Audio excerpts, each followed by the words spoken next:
Pues buenas tardes, de nuevo, digo buenas tardes, buenos días, estamos de nuevo.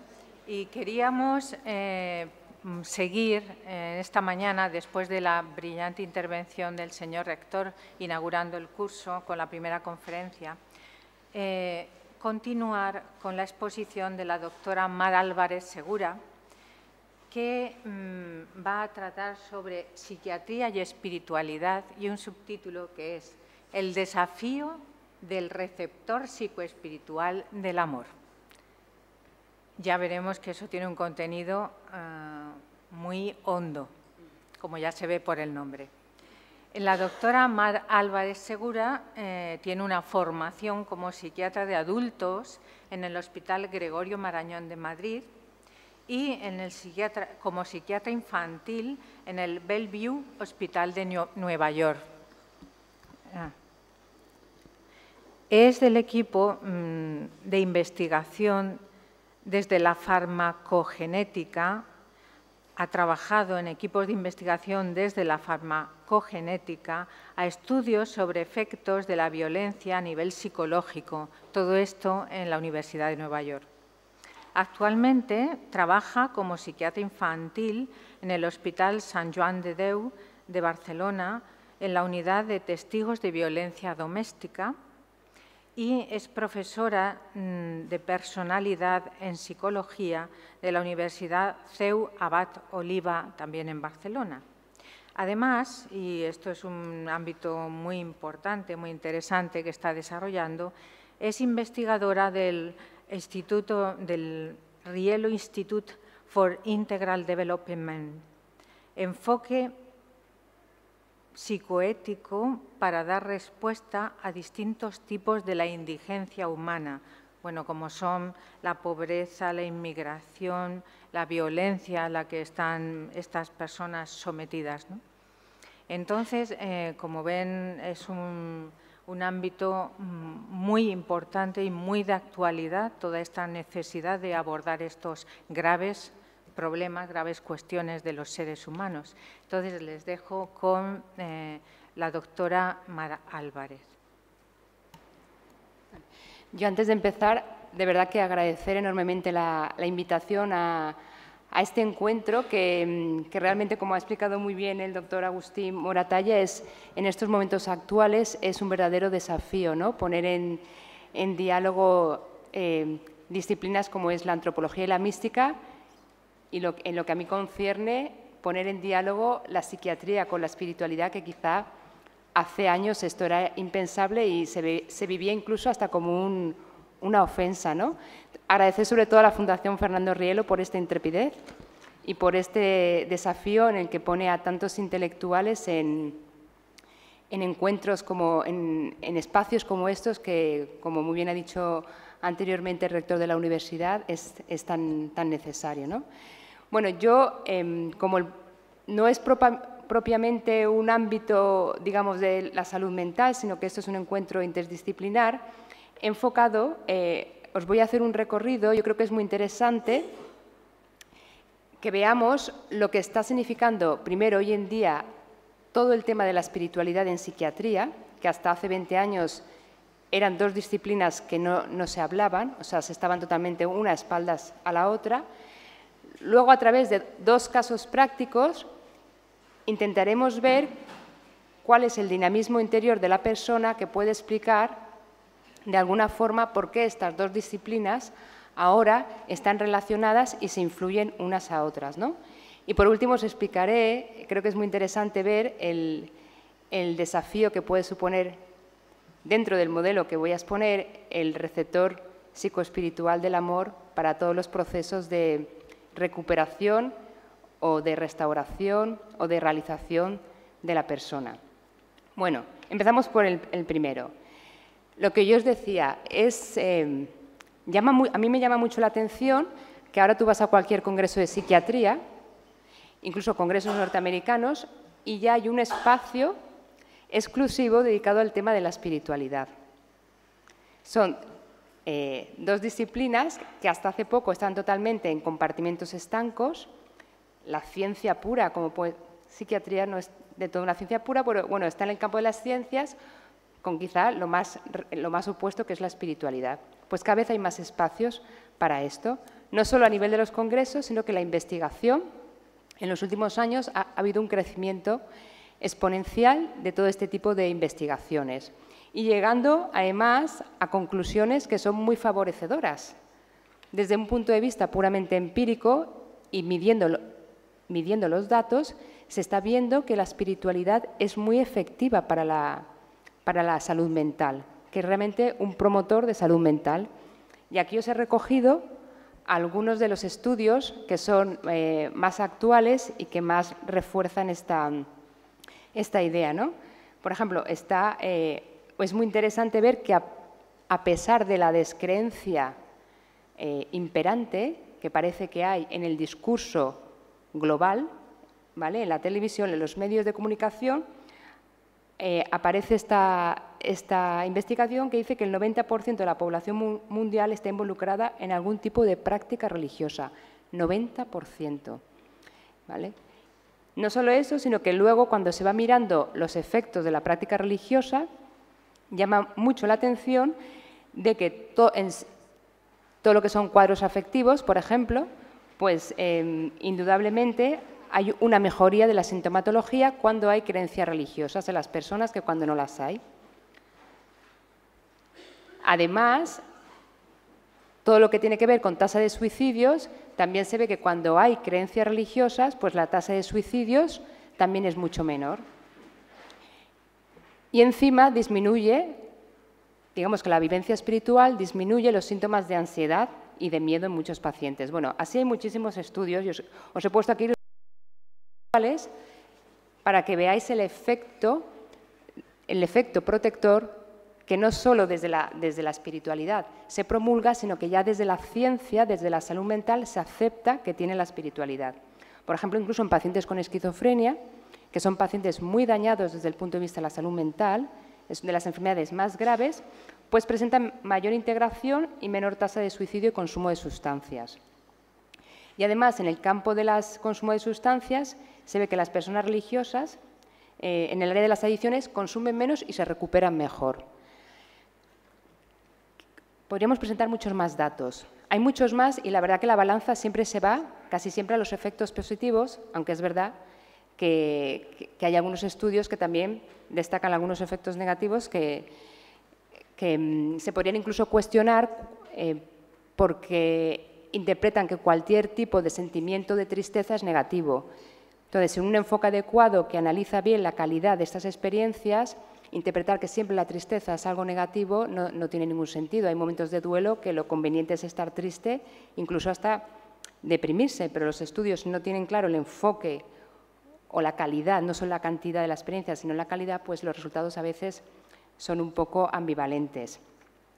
Este auge de la espiritualidad en salud mental ha llegado también a la investigación, digamos, a la ciencia más básica, a la genética, que es lo que antes ha explicado el doctor Nombela, de este gen de Dios famoso que parece ser que se ha descubierto. Esto es muy interesante. Este investigador, Dean Hammer, que es un genetista que en los años 2006, a través de un estudio que incluso dentro de lo que es la metodología científica dejaba mucho que desear porque es un estudio que no se ha replicado, es un estudio con muy poca población, digamos que no tiene ninguna validez ni se sostiene desde el punto de vista científico y todo el mundo que está en este área lo sabe. Pero a pesar de esto, llamó la atención de que este estudio tuvo un gran impacto en los medios de comunicación, como veis aquí, salió incluso en la revista de Time, el gen de Dios. No solo y a partir de ahí empezó a salir en muchísimos medios de comunicación. No hay ninguna ideología detrás. Como podéis imaginar, esto es ciencia pura y aséptica. Un estudio con una calidad científica totalmente cuestionable, de repente tiene un impacto social y mediático tremendo. Pues indudablemente habría una ideología detrás muy grande, ¿no? Incluso aquí en España fue muy gracioso porque el famoso doctor Punset, que es sabéis que hace estos programas de redes en la televisión, y difunde ideas de la ciencia, pero que en algún momento lo difunde de una manera muy sensacionalista, pero con muy poco Honduras, ¿no? Y el mismo doctor Punset le hizo una entrevista a este Dean Hammer, a su estilo. Entonces usted, doctor Hammer, ¿cree realmente que se ha descubierto el gen de Dios y que este gen podría explicar el porqué de las experiencias religiosas? Esta pregunta, que está tan mal formulada, el genetista no se la desmiente. No se la desmiente, le dice, mire, su pregunta está mal formulada. Un gen en sí mismo no puede explicar una experiencia tan integradora como una experiencia religiosa. No le responde ni sí ni no. Le dice, evidentemente, este gen va a dar muchas respuestas a las experiencias religiosas. Entonces, ya vemos claramente cómo todo tipo, y antes se ha hecho alusión a esto, cómo la supuesta evidencia científica, si no está sustentada en un modelo antropológico, muchas veces fácilmente se puede manipular y usar para objetivos que no son nobles para las personas. ¿Por qué digo esto? Porque este descubrimiento, que en sí yo encuentro que es muy interesante, de alguna forma, porque lo que nos va diciendo con los estudios de neurociencia, de todo lo que es neuroimagen o los estudios de genética, lo que se va vislumbrando es que en el ser humano hay ya como una inclinación, una predisposición que incluso está grabada en nuestra propia naturaleza, no solo en el espíritu, sino en la propia naturaleza, que nos inclina hacia lo divino. Y eso es muy bonito. Si todo esto se analiza en conjunto es muy bonito, porque se ve incluso hasta... ahora hay toda una moda de estudiar a los pobres monjes y monjas de clausura. Desde hace unos años hay una moda que todo el mundo va y le pone electrodos. Les pone electrodos cuando están haciendo oración. Entonces ven que se van activando unas áreas cerebrales que siempre, cuando están meditando, y que se ve que son unas áreas cerebrales integradoras. Pero a partir de ahí, las conclusiones que saca la ciencia son: estas áreas cerebrales son el origen de las experiencias religiosas. Esto es una falacia. Esto es un reduccionismo enorme, por no tener un modelo antropológico de fondo, por no pararse a dialogar con teólogos, filósofos, es decir, cómo podemos interpretar estos datos. Por ejemplo, y se puede llegar a tal punto, como está pasando ahora con esta tendencia a la genoespiritualidad, que dentro de un campo muy especulativo se dice que si estimulamos estos genes, de alguna manera, con fármacos, se promoverá la experiencia espiritual. Esto es un reduccionismo que no va a ninguna parte, pero vuelvo a decir, ¿no?, lo que pasa cuando no hay un modelo antropológico detrás.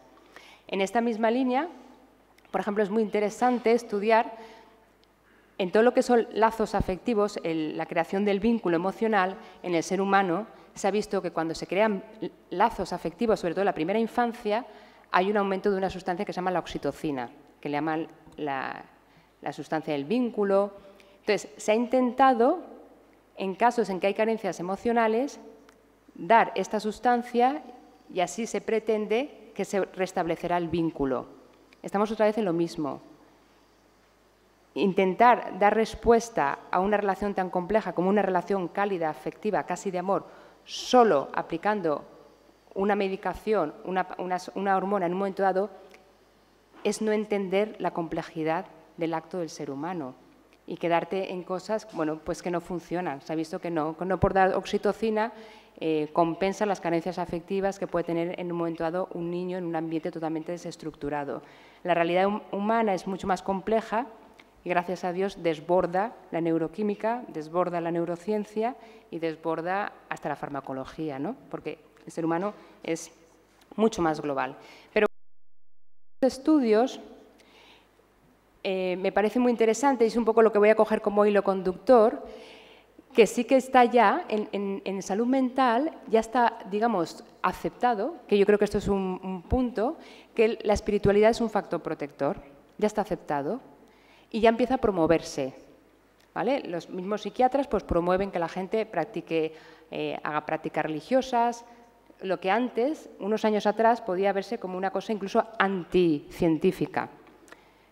Como muestra, no sé si estáis al tanto de todas estas técnicas de mindfulness, de atención plena, que se están instaurando cada vez más en las salas de psiquiatría, que tienen su origen un poco en técnicas budistas. O sea, su origen viene de una espiritualidad concreta, con sus limitaciones y se podría discutir, pero es otro tema, ¿no?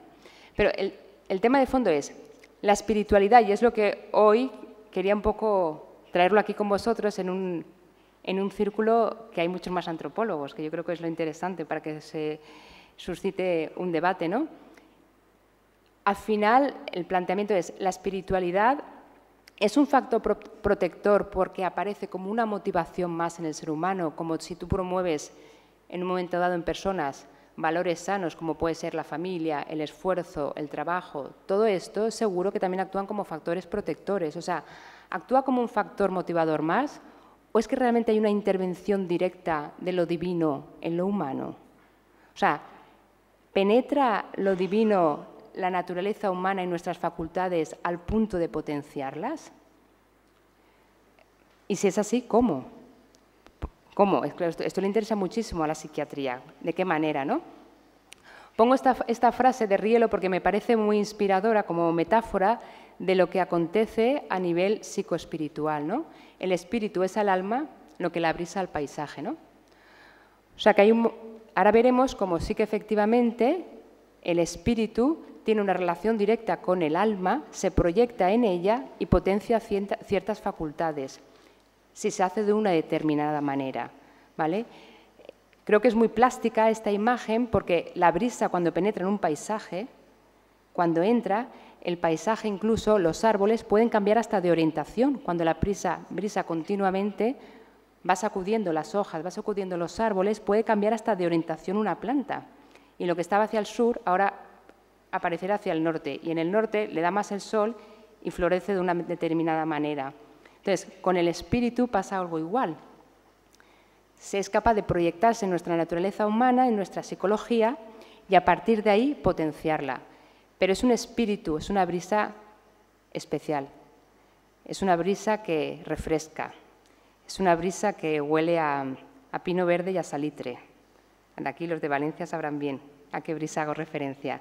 Es una brisa que reconforta, que consuela, ¿no? Pues así es el poder, digamos, del espíritu. Realmente se asume toda nuestra psicología, pero se tiene que dar de una determinada manera. Tiene que estar también el espíritu, la psicología abierta al espíritu, bajo, digamos, vamos a decir, unas normas, si no, no siempre entra esta brisa que refresca. Dicho esto, para explicar bien ahora de qué manera entra, ¿vale? De qué manera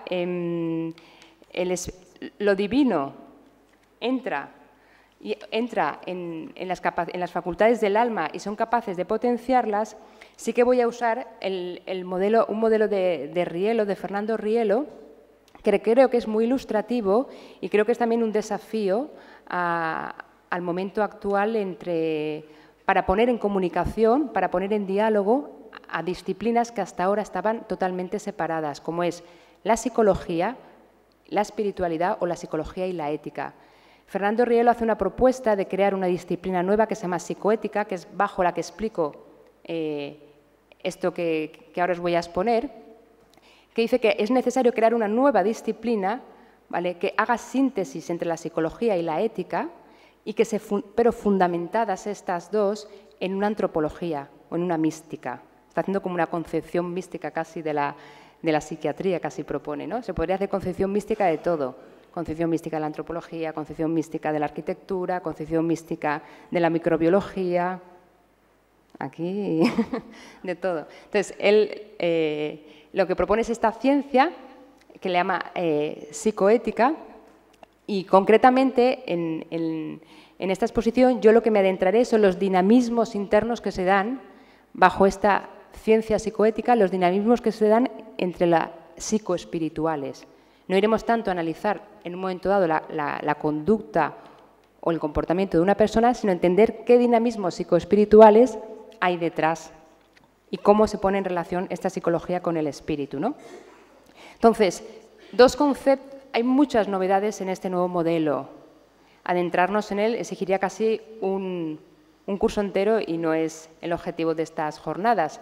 Pero sí que hay tres ideas muy nuevas de esta nueva concepción antropológica que es necesario saber para entender bien las repercusiones que va a tener luego el espíritu en el psicosoma. ¿Estáis preparados? ¿Sigo? ¿Se me sigue bien? A veces hablo muy rápido por el tiempo. ¿Se sigue bien? Vale. Bueno, primero es la propia definición de persona que hace Rielo, ¿no? Que dice que la persona tiene un espíritu en la que habita la presencia de Dios, pero de forma constitutiva. Constitutiva, o sea, esto es lo que nos define. No nos define ni el gen, ni la neurona, ni el cariño que te tengo a ti, ni Dios que si soy de aquí o si me gusta la paella. No, hago cosas. O sea, lo que nos define es esta presencia de Dios en el espíritu humano, que además se proyecta. Este espíritu se proyecta en el psicosoma, ¿vale? Cuando digo se proyecta en el psicosoma, es en todo el psicosoma, hasta los genes, hasta la última realidad biológica. Esto va a tener unas repercusiones antropológicas enormes, porque no hay nada que acontezca en el espíritu y a la psique. No hay nada que acontezca en la psique que no afecte al espíritu. No hay nada que acontezca en el soma que no afecte al espíritu. Somos una realidad abierta, totalmente abierta, ¿vale? Debido a esta apertura, somos capaces de recibir un patrimonio espiritual que viene de Dios, ¿vale? Esto en un lenguaje teológico sería todo lo que es el efecto de la gracia, que tanto se ha estudiado en teología, ¿no? Pero al ser capaces de recibir este patrimonio espiritual, de alguna forma también tenemos la capacidad de potenciarnos, actualizarnos y ser más a imagen y semejanza de Dios. A imagen y semejanza. Bueno, esta definición yo creo que la tenía que explicar para que quede muy claro luego el dinamismo, y luego hay muchas novedades, pero para el tema yo creo que es importante entender también que Rielo propone la existencia de una tercera facultad del alma a las dos clásicas más aceptadas, como es la intelectiva y la volitiva, la razón y el deseo. Rielo propone una tercera, que es la facultad unitiva, que es la que hace síntesis entre el deseo y la inteligencia, entre lo intelectivo y lo volitivo, ¿no? Esta facultad es capaz de unificar la inteligencia y la voluntad con sus funciones psicoespirituales y psicosomáticas, y así que no queden dispersas, desunidas, sino que se integren. Y a la vez, esta facultad nos hace capaces de unirnos con lo trascendente. No voy a entrar en muchos detalles porque aquí hay un nivel formal y un nivel trascendental y esto se complejiza mucho, pero la idea fundamental es que nuestras facultades están abiertas entre sí y abiertas al absoluto. O sea, nuestro soma queda abierto al espíritu, nuestro soma queda abierto a nuestra psique, la psique al espíritu y el espíritu a lo divino, ¿vale? Entonces, aquí entendemos perfectamente que se trata de somos una realidad totalmente abierta, y a partir de aquí vamos a poder entender el porqué de muchas de las consecuencias psicopatológicas que pueden acontecer en la persona en un momento dado. Bueno, y ya la última aportación, y luego todo esto lo voy a intentar aterrizar en un caso concreto, en dos casos concretos, ¿vale? Pero sí que es importante cómo es la dinámica de la transformación del alma en virtud de esta apertura a la trascendencia, cómo el alma se puede llegar a transformar, cómo nosotros podemos entrar de un estado de desesperación, cómo una persona puede estar en un estado casi de suicidio, a de nuevo volver a recuperar la esperanza. Cómo una persona puede estar en estado de obcecación, sin entender nada, a empezar a penetrar la realidad que le rodea. Cómo una persona puede estar aislada completamente, sin vínculo con nadie, sin ningún sentido, a empezar a comprometerse con algo, aunque sea con la ciencia, con la estética, con las personas, ¿no? ¿Por qué? Bueno, y aquí está una de sus grandes aportaciones también, y es que dice que las facultades humanas, intelectiva, volitiva y unitiva, radican en el espíritu. Toda la raíz psicológica está en el espíritu. Y entonces aquí Rielo describe tres funciones psicoespirituales, que son la intuición, la libertad y la fruición. La intuición lo podemos entender como esta percepción íntima, ¿no? A veces de una idea o una verdad que aparece como muy evidente, incluso antes de poderla yo racionalizar. Es muy curioso porque en las teorías psicoanalíticas, cuando se habla de estas capacidades, por ejemplo, se intentan, porque no se describen bien desde la teoría psicoanalística cuando entras en esta realidad, pero cuando intentan describir algo que está más allá de la razón, o como la fruición, ¿no? Con la fruición ahí no se han detenido tanto, pero sí con la intuición. Se detienen para explicar que algo está más allá de la razón. Es curioso porque entonces siempre lo ponen como más instintivo. El psicoanálisis hace eso. Cuando algo, la razón, no lo puede comprender, lo ponen siempre como a un nivel instintivo, porque todavía en psiquiatría, en psicología, hoy en día no se ha prestado atención a esta dimensión psicoespiritual. Entonces, todo está o a un nivel psicológico o a un nivel muy somático. Lo que no es psicológico, lo que hacen es reducirlo todavía más a aspectos somáticos, instintivos. Entonces, te dicen incluso que el saber, el conocimiento, la intuición es una cosa todavía como menos que racional. Entonces es más instintivo para ellos, ¿no? O sea, como el desorden que a veces puede implicar no tener una geografía espiritual clara, ¿no? Luego la fruición es este goce o complacencia muy vivo, ¿no? Por el bien que alguien posee y la libertad. Bueno, pues estas tres facultades, funciones psicoespirituales que radican en el espíritu se pueden proyectar en nuestro psicosoma. Y aquí está toda la grandeza. Cuando yo recibo todo este patrimonio espiritual, cuando me abro a lo divino, a la trascendencia y recibo patrimonio espiritual, estas funciones psicoespirituales se pueden activar y potenciar nuestras funciones psicosomáticas, la razón, la intención y el deseo. Las potencian. Y esto significa un despliegue de virtudes, un despliegue de atributos, un despliegue de potencialidades que ahora veremos cómo se puede concretar en vidas, como la que os explicaré, ¿no? Y aquí es donde viene especial interés en el día de hoy, es esta facultad unitiva con el caso que os voy a explicar, ¿no?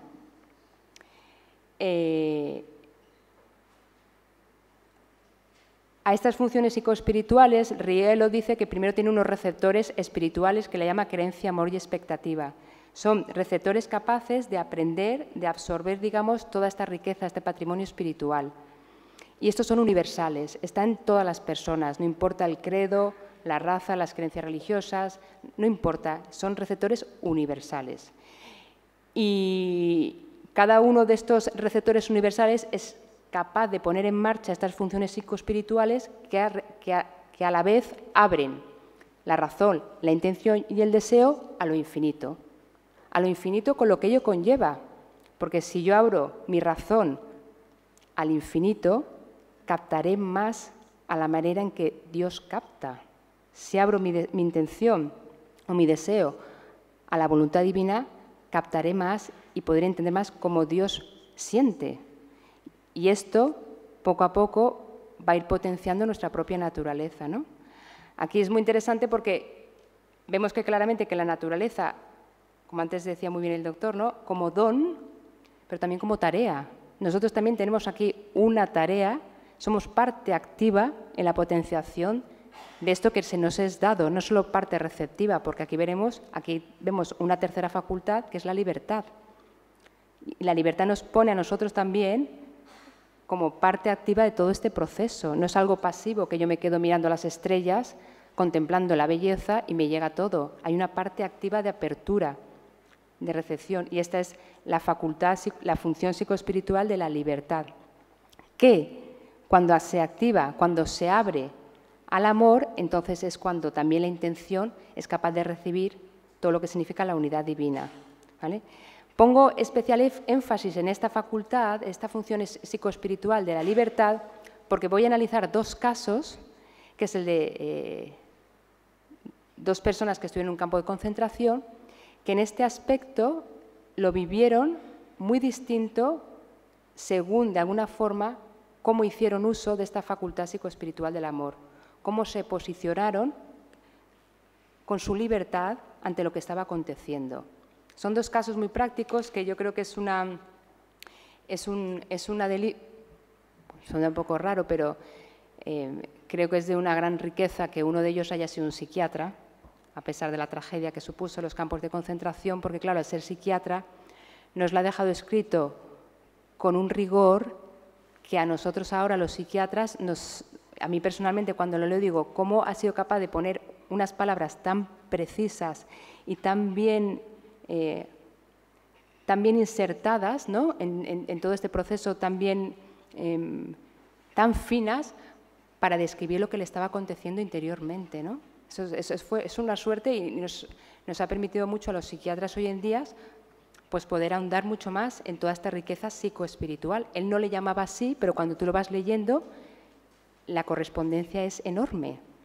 La similitud que hay es enorme, ¿no? Bueno, sí que decir... sí que decir que toda esta capacidad de abrirnos al espíritu es una posibilidad, pero hay otra posibilidad, que es la de cerrarnos. Cuando tú te abres al espíritu, te abres, digamos, a todo este patrimonio espiritual, se va provocando una realización de la persona. De ahí que la naturaleza sea don y tarea, porque también yo soy partícipe de esto. Pero está la otra tendencia. Yo me puedo cerrar, evitar, negar o huir, y veremos que aquí lo que hay es un repliegue de nuestra propia naturaleza, que es lo que Rielo llama una egotización, que al final es un empobrecimiento de la personalidad. Bueno, dicho esto, voy a poneros dos ejemplos,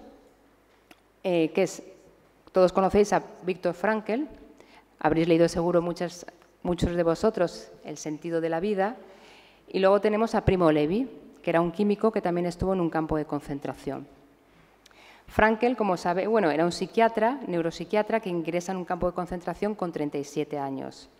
Primo Levi es un químico que ingresa con 24 años. Cuando Frankl ingresa, él ya tiene una familia, tiene una mujer de la que le separan en el campo de concentración.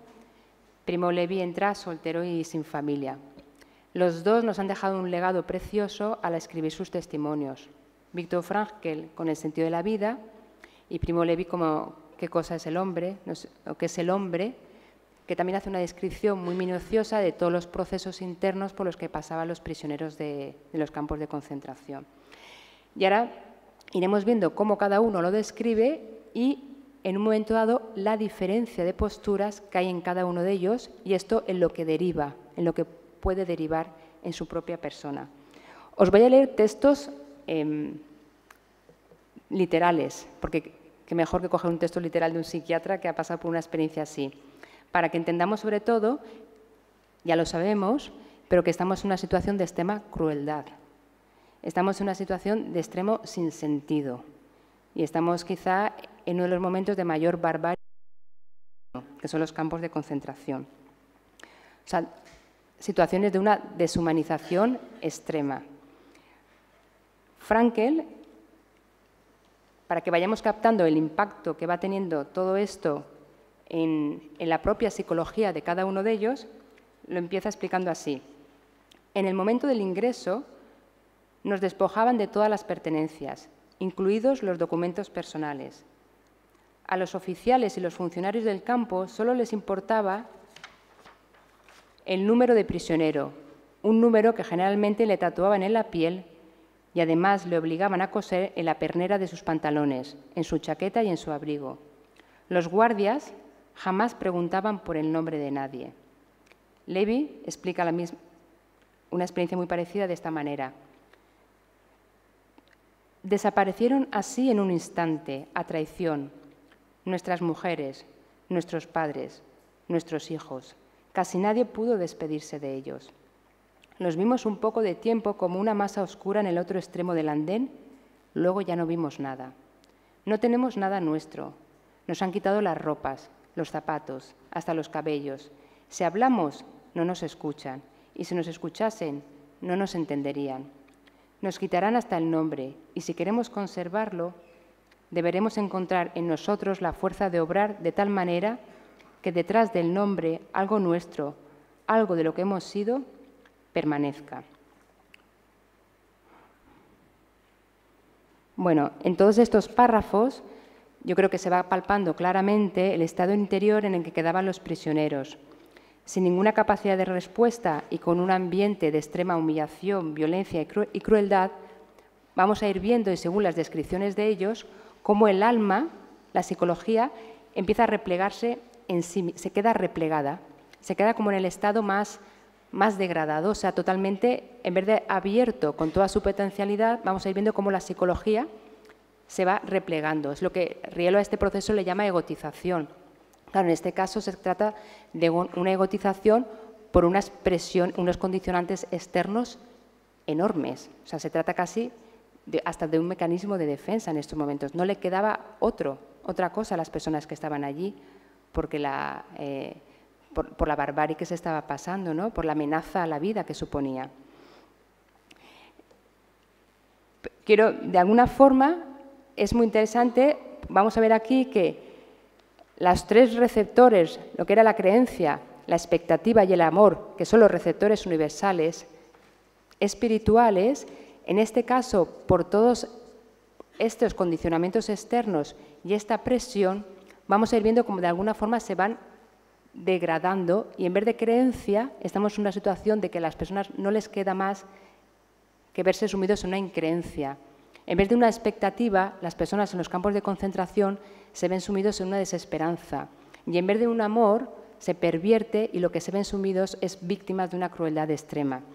Y esto se va a ir proyectando de una determinada manera en las facultades psicosomáticas. Por ejemplo, en la razón, cuando se proyecta la increencia, va apareciendo una desconfianza, ¿vale? En el deseo, cuando se proyecta la falta de expectativa, la desesperanza, va apareciendo un desánimo y una apatía y una pasividad extrema.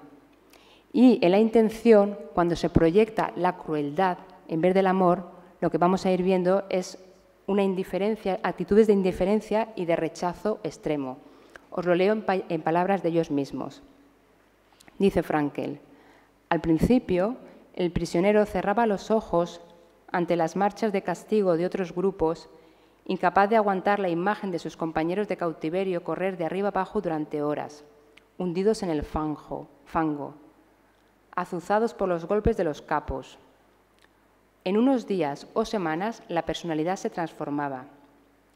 Si los prisioneros habían entrado en la segunda fase de sus reacciones psicológicas, ya no apartaban la vista.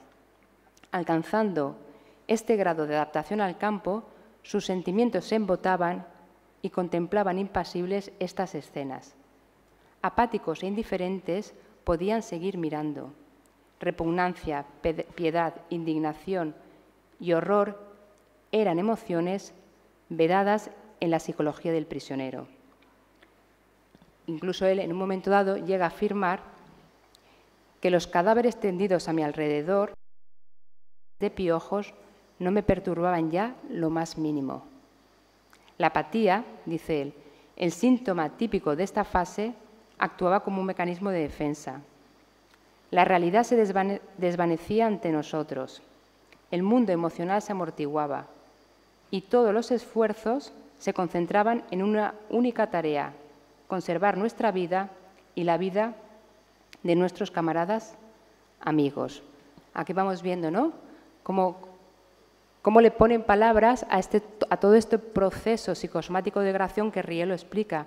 Rielo lo explica de esta manera, ¿no?, que cuando la expectativa, el amor y la creencia se degradan, pues se va traduciendo psicológicamente en unos determinados síntomas que Frankel lo expone con tanta claridad, ¿no?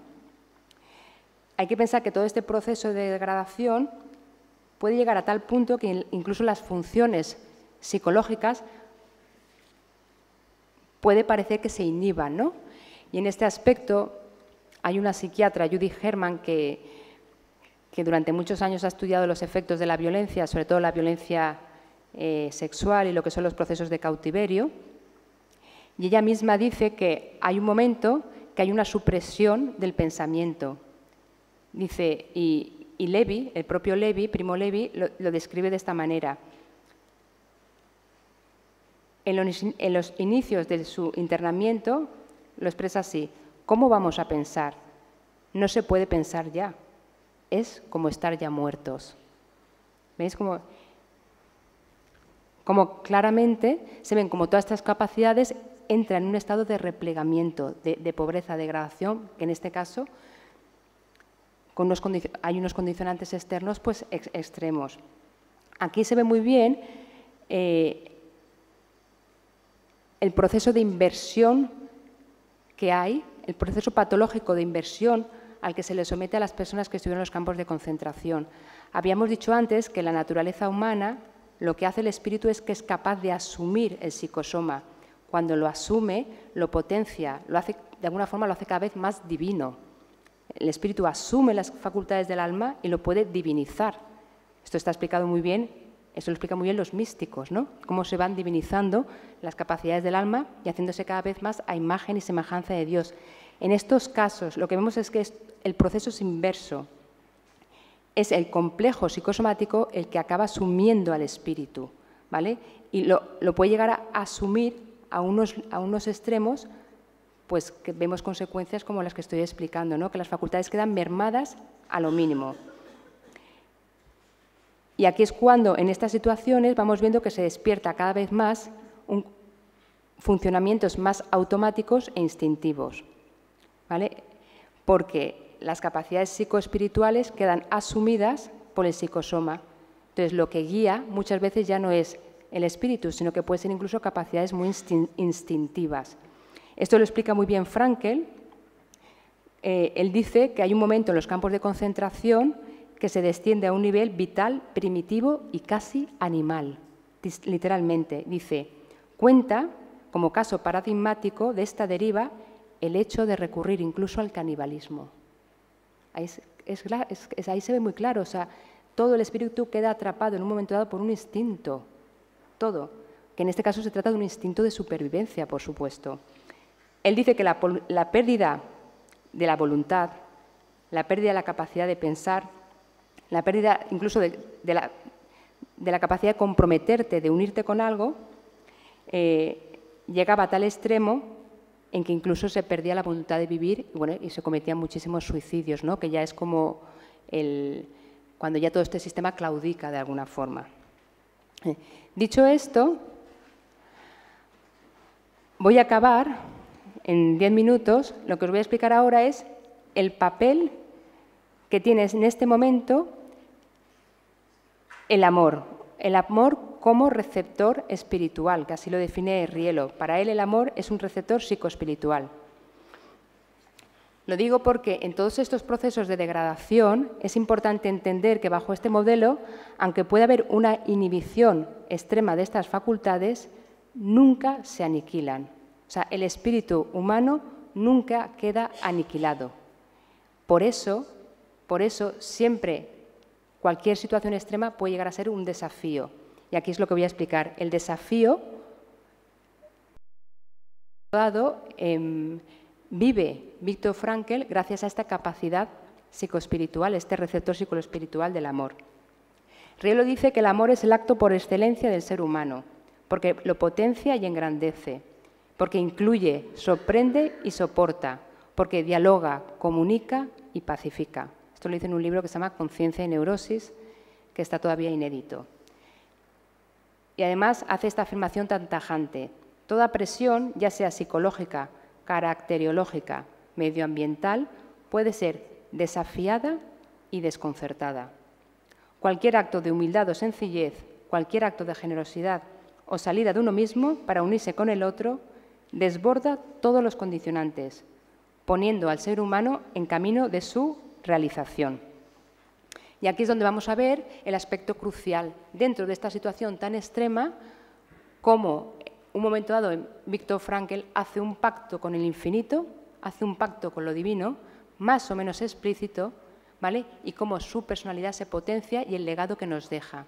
Y esto tiene que ver todo con esta capacidad psicoespiritual del amor. Vamos a ver una diferencia fundamental.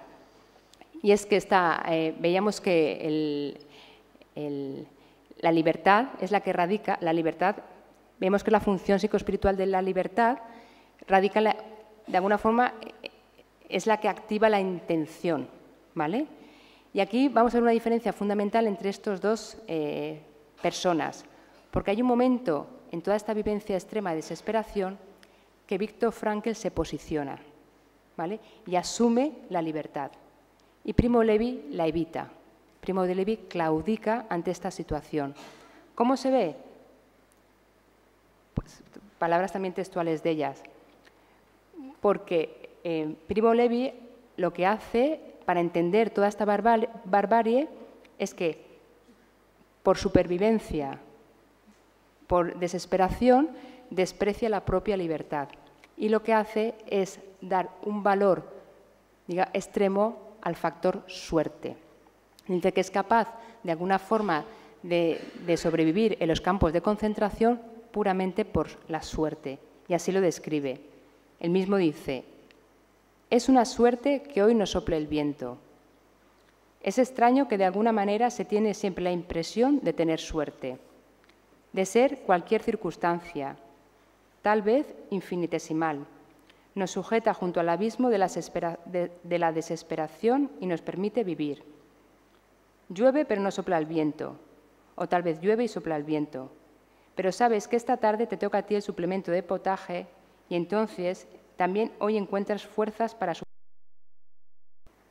o incluso tienes lluvia, viento y el hambre cotidiana y entonces piensas que si no te quedase otro remedio, si no sintieses en el corazón más que sufrimiento y tedio, como a veces sucede, que te parece de verdad yacer en el fondo, pues bien, aún entonces pensamos que si queremos, en cualquier momento siempre podemos llegar hasta la alambrada eléctrica.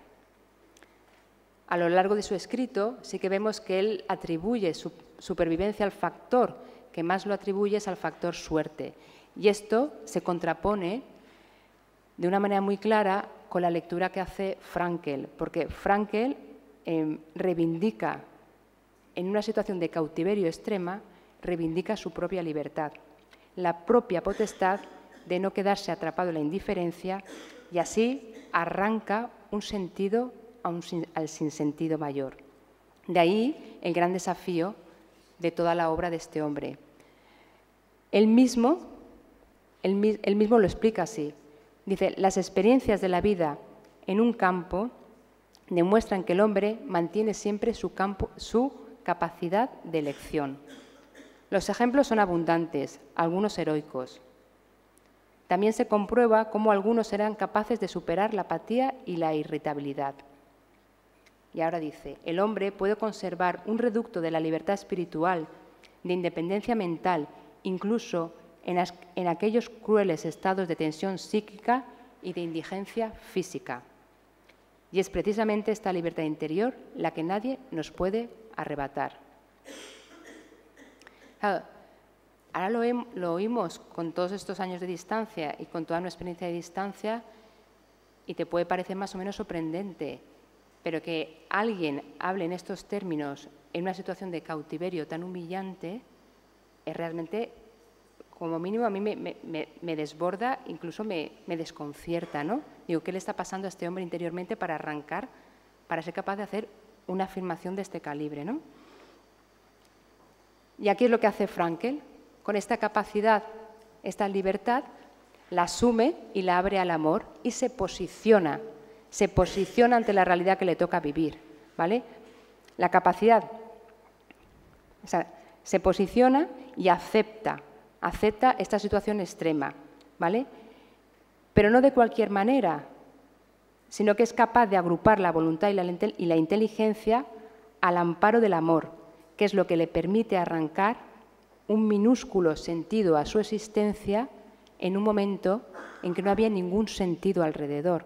O sea, Frankl arranca y elabora toda una teoría del sentido en la situación quizá histórica de menor sentido de la humanidad. O sea, que tiene realmente lo que hace es extraordinario. No hace una teoría del sentido estando en su cómoda ciudad pensando en el día que hace, sino lo hace en un campo de concentración donde no hay ningún sentido a lo que pasa. Ahí es la grandeza que tiene este hombre en un momento de abrir un pequeño resquicio al amor y con esta libertad abierta al amor, a partir de ahí le inspira unas verdades y lo posiciona de una determinada manera ante el sufrimiento que está viviendo. Esto es la grandeza de este hombre, ¿no?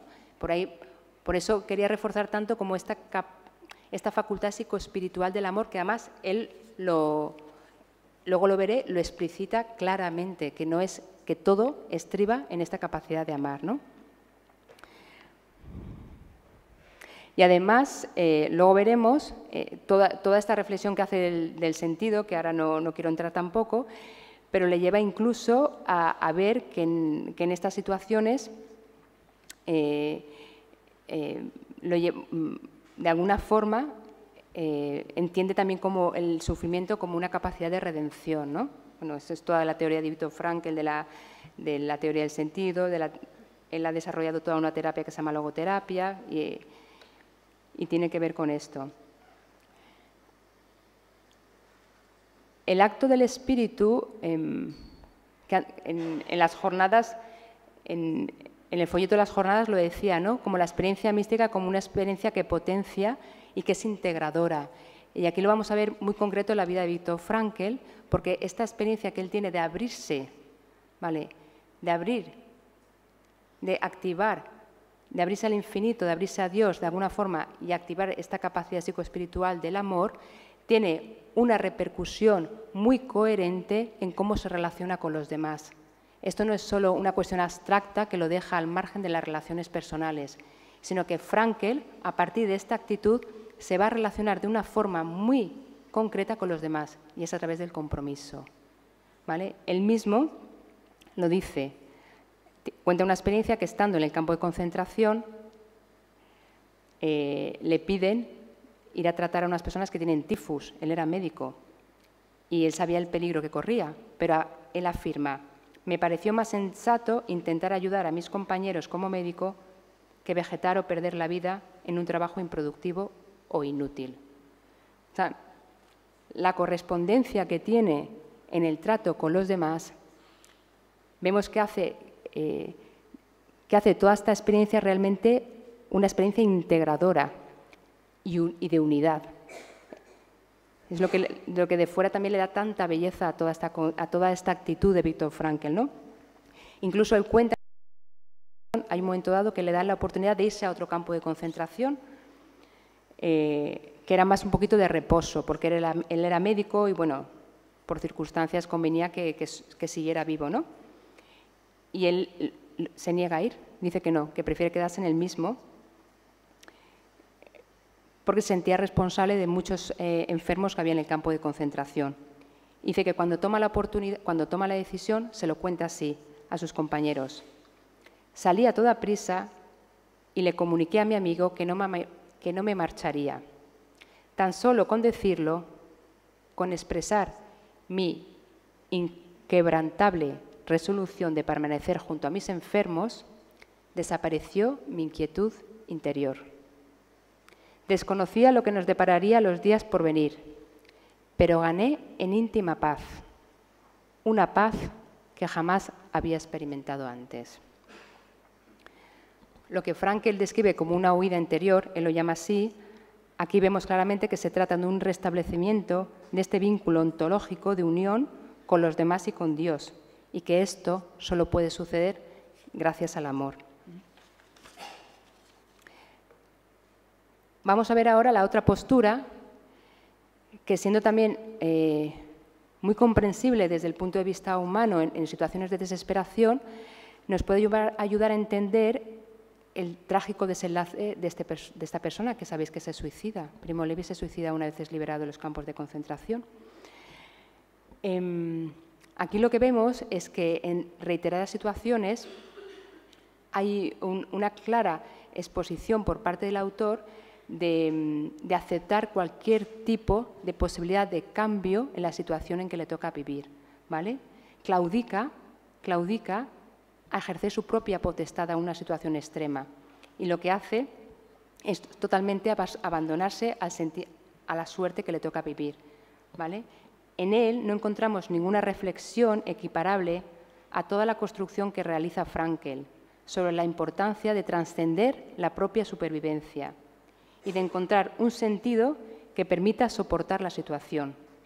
Atribuye las consecuencias simplemente a la suerte y así queda abandonado a ella, Si yo atribuyo todo a la suerte, quedo abandonada de ella. Es la consecuencia natural.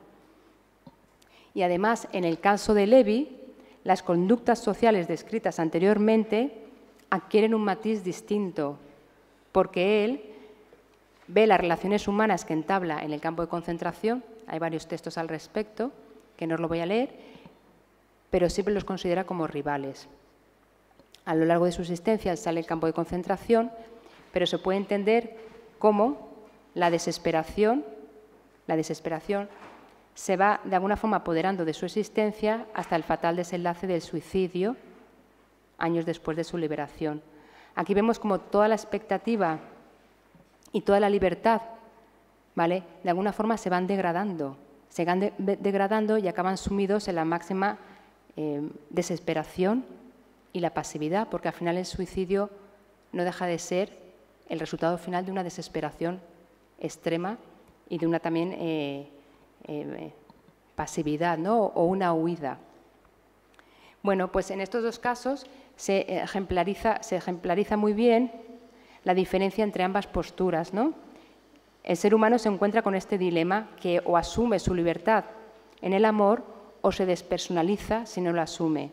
Y al no asumirlo, de alguna forma, y al inhibirse, esto va teniendo también unas consecuencias en la propia psicología.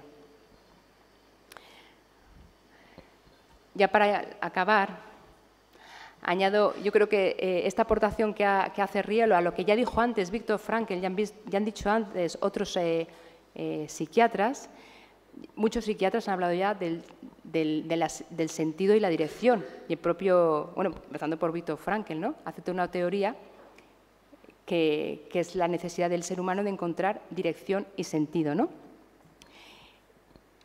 Y aquí vamos a ver, quería mostraros como para acabar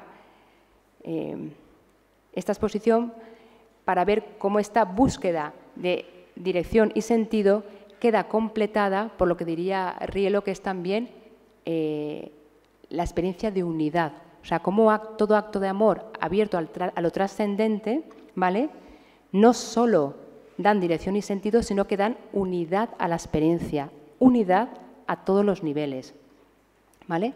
Las facultades unidas bajo el amor asumido libremente posibilitan que la razón encuentre un sentido, penetra en el misterio, como decía antes el doctor Lumbela, ¿no?, también se penetra el sentido de una célula, pero se penetra también el sentido de una circunstancia adversa, extrema.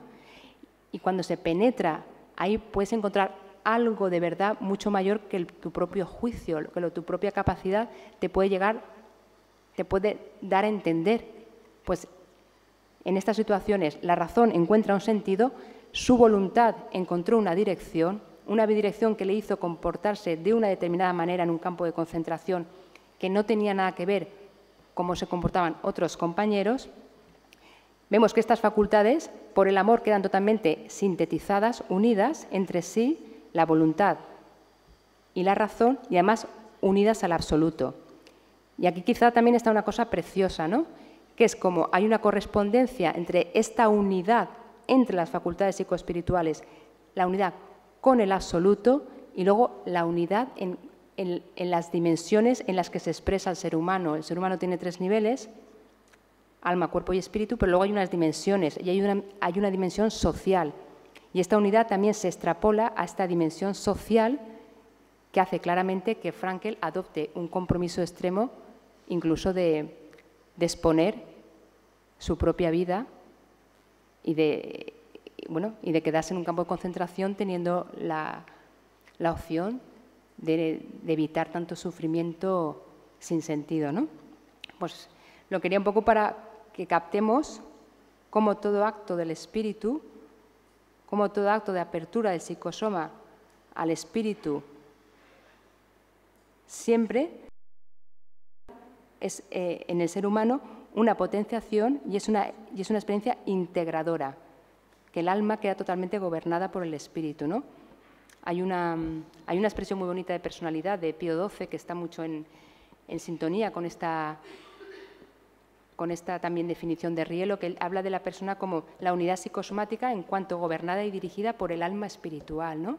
Ahora, ¿hasta dónde puede llegar esta unidad? ¿Hasta dónde puede llegar la persona si realmente se deja gobernar por esta riqueza espiritual? Pues el ejemplo es Viktor Frankl, y para acabar, siempre no me puedo ir de Valencia sin enseñaros esta foto de Sorolla, que para mí también es todo un desafío. Es la triste herencia que pintó en su momento con los niños de la Malvarrosa, ¿sabéis?, del hospital pediátrico que había.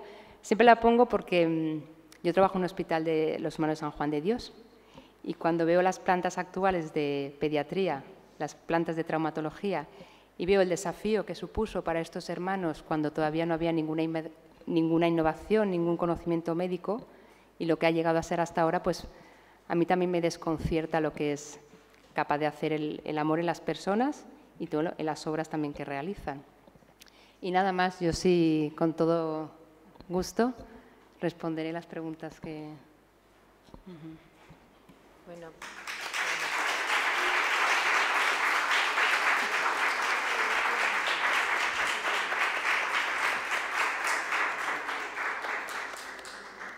Pues muchas gracias a la doctora Mar Álvarez. Como ven, es un tema que tiene mucho que trabajar, mucho que profundizar. Ha hecho un análisis que, como ella misma ha dicho, requeriría unos cuantos seminarios, ¿verdad? Pero para, digamos, abrir boca de lo importante que es este ámbito, ¿no?, y que abre nuevas perspectivas, pues está muy bien. Seguro que les ha suscitado cuestiones. Entonces, pues nada, yo voy a pasar el micrófono. Lo paso. Vale, pues lo pasa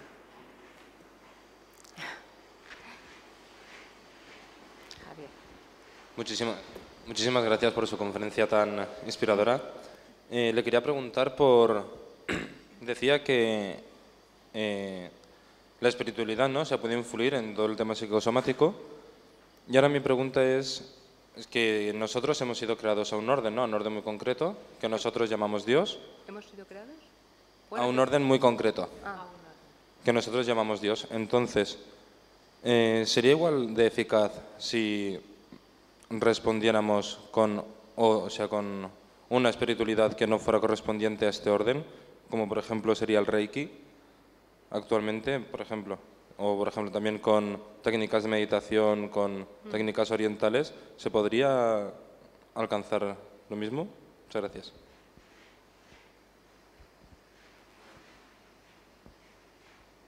¿Contesto ahora? ¿Sí? Sí, bueno, por si... La verdad que es un tema muy interesante, además está muy en boga, ¿no? Y lo hemos discutido mucho en la universidad, además con los alumnos es un tema controvertido. Vamos a ver... todo este tema de la espiritualidad, digamos que ahora está llegando aquí, pero que en Estados Unidos ya lleva como 20 o 30 años estando muy en boga todas estas prácticas, y ahora ya se está empezando a estar un poquito de vuelta, ¿no? Porque lo que se ve es que las espiritualidades al final acaban promoviendo realmente el desarrollo de la personalidad si interiormente lo que realmente facilitan es un encuentro. ¿Vale? Todas estas técnicas hay un primer momento que son muy útiles porque estamos en una sociedad tan dispersa y tan, digamos, con un ajetreo tan grande que todo lo que sea serenarse, hacer un poco de silencio, párate y piensa, va muy bien porque es un poco frenético todo, la gente está eléctrica, todo el mundo, nadie tiene tiempo para nada, los móviles. Entonces, todo lo que sea parar, pues está viendo que tiene efectos beneficiosos a corto plazo. Ahora bien, el problema con todas estas espiritualidades sin Dios, que la verdad en sí ya es bastante contradictorio, como me enamoro sin persona, espiritualidad sin Dios, bueno, es bastante contradictorio, tienen un riesgo, y es que al final el ser humano, a través de ella, lo único que está buscando es el efecto beneficioso terapéutico. Y al final lo que se está viendo, a la larga, es que lo que está promoviendo más que potenciar la personalidad y promover un compromiso entre nosotros, están promoviendo mucho lo que se llama el narcisismo espiritual y un narcisismo existencial, que es que la persona queda totalmente absorto en sí mismo, con punto de referencia en mí mismo y en mi bienestar. Y a la larga lo que se está viendo es que, ojo, porque esto también tiene unas consecuencias muy claras en las relaciones interpersonales. Esto se deriva en una fragilidad en las relaciones entre las personas, una falta de compromiso y una promoción de mí por encima de mí sobre todas las cosas, ¿no? De un egocentrismo extremo. Entonces, algunas técnicas, bien, pero yo siempre creo que todas estas técnicas, si no se sujetan a una religión bien fundamentada, al final creo que no acaban realmente favoreciendo a las personas. Esto es y también lo que vemos, ¿eh?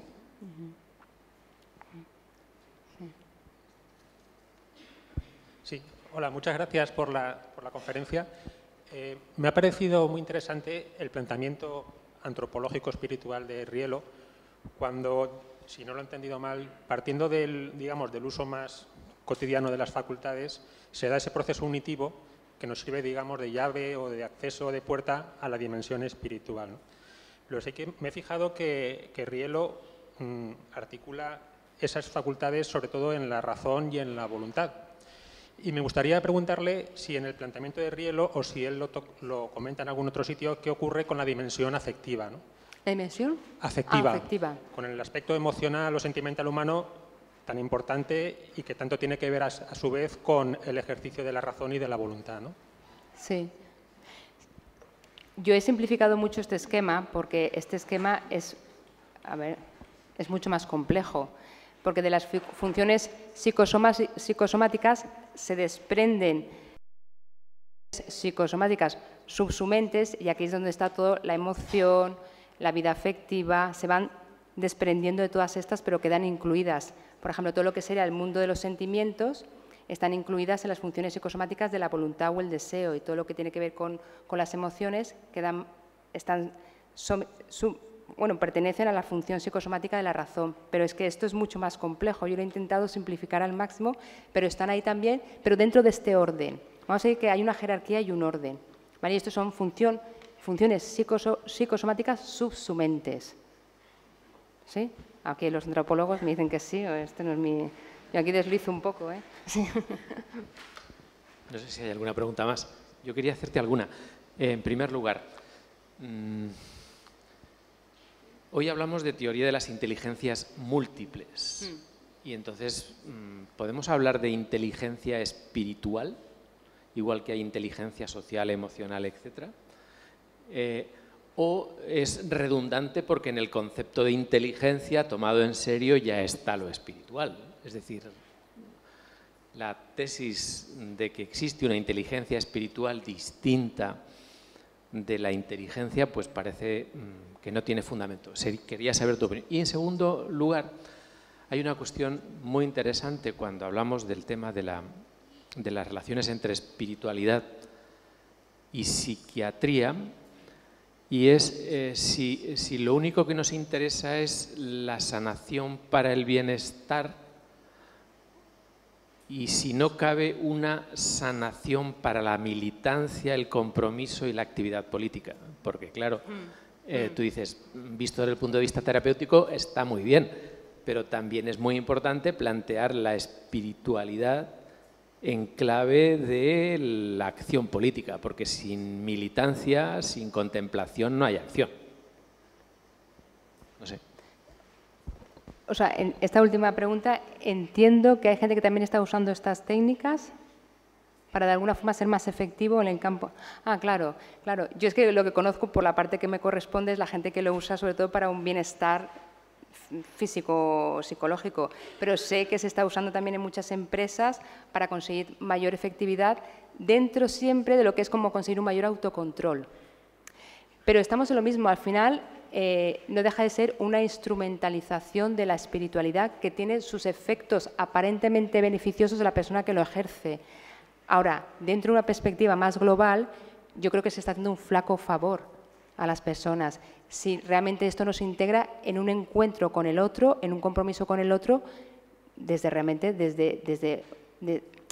una ternura y desde una concepción mucho más amplia, desde un servicio, no siempre con estos parámetros de efectividad personal, pero sé que se están haciendo también las empresas. Sí, porque al final los efectos de la espiritualidad es verdad que nos potencian, pero esto de alguna forma los mercantilizan, se está mercantilizando muchísimo la espiritualidad. no sé dónde puede llegar esto a largo plazo. Se están mercantilizando los efectos. Sí, sí. Sí, es una oportunidad de negocio. Sí, sí, lo estamos viendo. Sí, sí. Bueno, ya dada la hora y que a la 1 tenemos la mesa redonda, la última pregunta. Sí, bueno, un poco rápidamente. ¿Qué crees o qué crees tú o qué cree usted que hay más, Viktor Frankl o Primož Levi, o como se llame, en esta sociedad actual donde me admira que los psiquiatras estudien o busquen analizar las neurosis de la sociedad actual, que para mí es muy problemática y bastante neurótica. No has hablado, que yo me hubiera gustado que hubieras hablado de las esclavitudes. El campo de concentración era una violencia forzada por una guerra, por unos prejuicios, por un racismo, por lo que se quiera. Pero en la sociedad actual hay unas esclavitudes que no están forzadas por nadie, pero están actuando y anulando a la persona. Después, yo leí el libro El hombre en busca de sentido de Viktor Frankl y quedé impresionado. Es de los libros que más me han impresionado y que después he seguido leyendo a Viktor Frankl. Creo que es un caso extraordinario, extraordinario. Pero mi impresión personal es que hoy, al que hay que admirar a Viktor Frankl, y le admiro, que hoy en la sociedad actual hay más la segunda parte, más Primož Levi, gente que evita, gente que abandona, gente que le han cascado más golpes que a una estera, etcétera, etcétera. ¿Cómo ves tú esto? Muy rápido. La tragedia de la sociedad actual en la que vivimos es que los mecanismos de coacción son invisibles y las personas los interiorizamos. Los interiorizamos además creyendo que lo estamos haciendo voluntariamente. Hay unos mecanismos de verdad de manipulación muy civilinos y efectivamente una de las consecuencias es que abnegamos o declinamos de esta potestad espiritual que tenemos. Pero se va haciendo de una forma muy civilina, va cayendo como una lluvia fina, fina, fina, y las personas claudicamos y realmente nos negamos, ¿no?, a lo que explica muy bien, que sea un poco esta neurosis colectiva, que el signo, lo ha dicho muy bien el Papa Francisco, el signo claro es la indiferencia, ¿no? Bueno, entonces íbamos a terminar, pero se ha levantado una mano. Se ha levantado una mano que no puedo dejar por cercanía con la ponente, entonces una rápida y ya terminamos, rápida pregunta, rápida respuesta. Sí, micrófono. Es que claro, le he dicho última, pobre. Y ahora le hago correr, no se preocupe. Esta señora. Me vais a perdonar que hable de un caso concreto porque en estos momentos estoy en ello. Entonces es una chica de 20 años que vive con su familia. Su madre ha tenido 2 parejas, su abuela que vive allí también ha tenido otra pareja y ha habido unos abusos sobre ella importantes. El caso es que esta persona, al haberlo dicho, pues se ha creado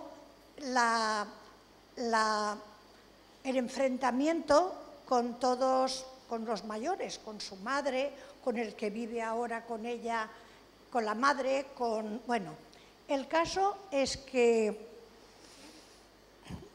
hablando con ella, pues está destrozada, lógicamente, no tiene cariño de nadie de la familia, tiene una cosa que yo no sé qué pensar, que es que acude a misa por las tardes y se pone en la última fila y se sienta. Y claro, yo antes de anoche pensaba que necesitaría, lógicamente, alguna terapia. y, por supuesto, hablar mucho con ella y, por supuesto, porque, claro, está completamente denigrada, ya no cree en nada, no le importa nada, porque le han dado muchos palos en esta vida. Entonces, yo pensaba que, claro, no voy a comparar con un campo de concentración, pero sí dejarla como ser humano bajo mínimos y no ni autoestima ni nada de nada. Entonces, ¿qué forma se puede tratar a una persona con estas características? ¿Cómo se le puede ayudar? Por la confianza que tengo, es mi madrina. Entonces, me voy a permitir contestarle en privado ahora entre charla y charla, ya que vamos un poco justos de tiempo y es un tema además difícil, ¿no? y con muchas consecuencias, entonces te lo explico personalmente, tía. Bueno, pues entonces damos un aplauso para terminar.